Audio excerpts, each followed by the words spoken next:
Family members are burying 20-year-old Gerald Vázquez. On Friday, he was one of dozens of students entrenched inside a church for more than 15 hours as paramilitary forces shot at them.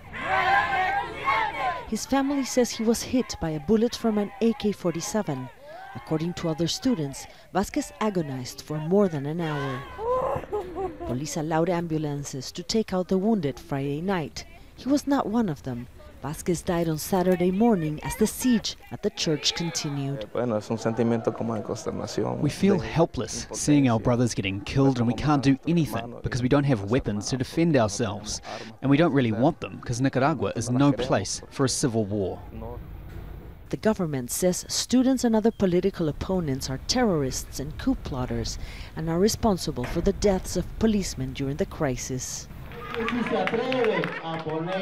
These masked men who are supporting the government say they will attack anyone who builds a barricade. Rights groups accuse them of going around the country terrorizing the population. They say paramilitary and government supporters have attacked members of the National Dialogue Group, sabotaging the resolution to the crisis. With this policy, the government is not contributing to a peaceful resolution. It's creating obstacles. We urge them to open channels for a real dialogue. Nearly 3 months of protests around the country have left more than 300 people dead, and many say the crisis is far from over.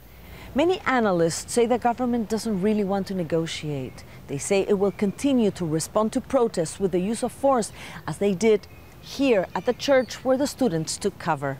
I can assure you the government is obstructing dialogue, and the way to destroy it is by putting aside the bishops as mediators to name some clowns unconditional to them.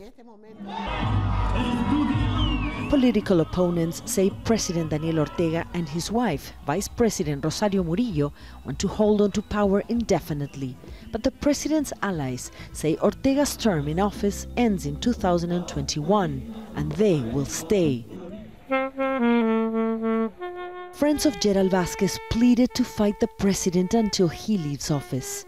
In this small cemetery of the capital, they buried their friend, singing the national anthem, a farewell for their fallen hero. Mariana Sanchez, Al Jazeera, Managua, Nicaragua.